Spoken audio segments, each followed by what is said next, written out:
You talk too much. Not loudly, not desperately, quietly, constantly, almost politely, and every extra word you release is shaving power off your name. Here's the uncomfortable truth no one tells you. Authority doesn't disappear when you're wrong. It disappears when you over-explain, when you narrate your thinking, when you try to make sure everyone is comfortable with your presence. Power never announces itself. It waits. Most men lose authority without ever noticing, not through mistakes, not through weakness, but through unnecessary speech. They explain when silence would have forced respect. They clarify when ambiguity would have created gravity. They talk because stillness feels like danger, and that instinct is exactly what disqualifies them. From the moment you open your mouth too often, the room starts deciding for you. Watch closely. Most people believe talking more makes them seem confident, intelligent, or trustworthy. That's the lie. The brain reads excessive speech as a need for approval, and the need for approval signals a lower position in the hierarchy. You don't lose authority when you speak. You lose it when your words are doing emotional labor, when you explain your decision before anyone questions it, when you justify your boundaries, when you preemptively defend yourself, when you fill silence so no one feels awkward. That's not communication. That's submission disguised as clarity. Here's the trap. Modern self-help teaches men to express themselves, communicate openly, be understood. Sounds healthy, sounds mature. It's also how you quietly hand over frame control to anyone listening, because the man who speaks the most is not the leader. He's the one seeking alignment. The man who speaks least forces others to orient around him. Think about it. In every serious room you've ever been in, who held the gravity? The one explaining, or the one listening? The one narrating emotions,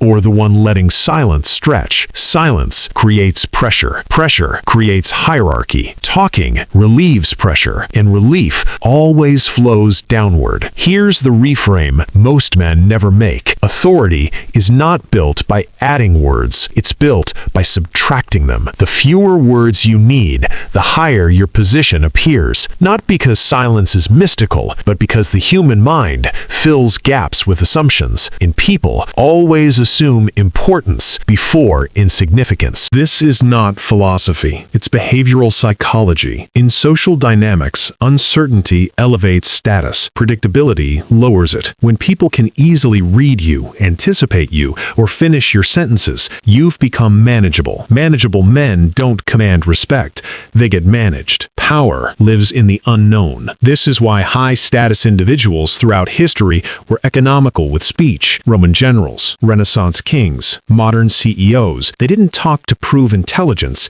They spoke to move reality. Marcus Aurelius wrote privately and spoke sparingly. Napoleon was described as terrifyingly silent before decisions. Even in modern boardrooms, the most dangerous person is the one who doesn't rush to contribute. Not because he has nothing to say, because when he does speak, it lands. Now let's talk about the quiet destruction. Talking too much doesn't create one dramatic loss of authority.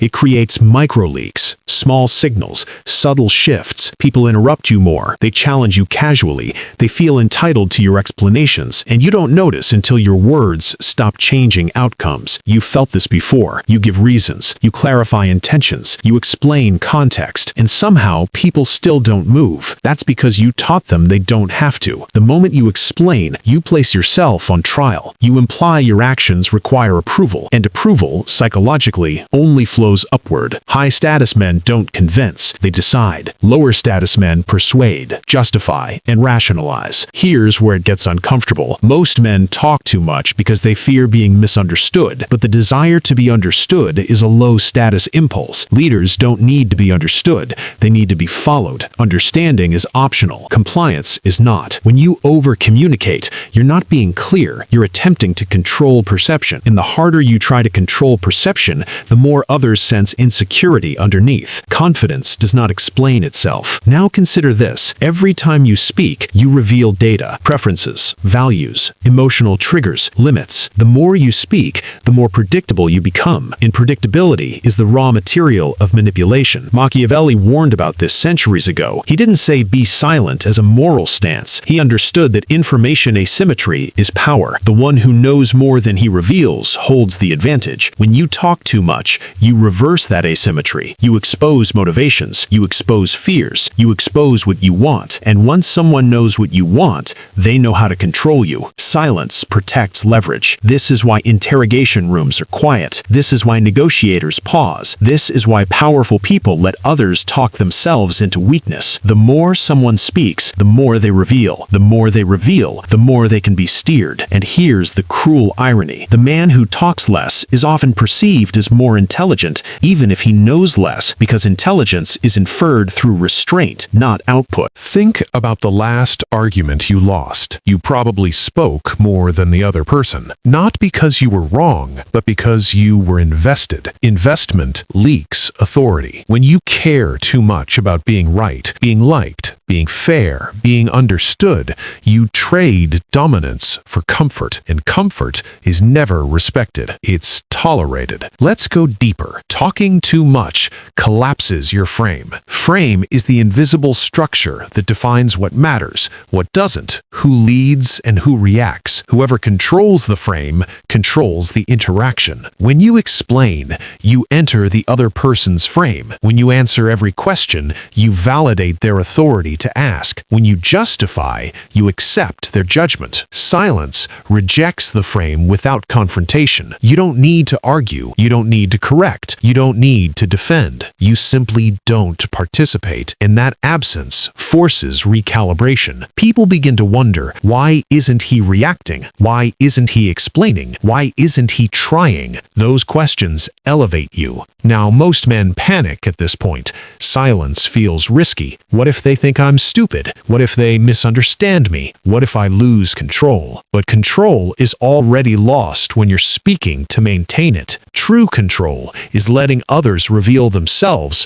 while you remain unreadable. There's a reason poker champions don't talk at the table. There's a reason judges speak last. There's a reason kings listened more than they spoke. Speech is expensive. Silence accrues interest. Let me give you a real-world example. Two men are in a meeting. One explains his idea in detail, preempting objections, adding context, softening edges. The other states his position in one sentence and stops. Who do you think the room orients toward? Not the verbose one, the concise one, because brevity signals certainty, and certainty is contagious. Another example. Someone challenges you casually. A subtle jab, a passive-aggressive comment. Most men rush to respond. They clarify intentions. They explain tone. They defend character. High-status response? Nothing. A pause. Eye contact. Then a change of subject. That silence reframes the entire interaction.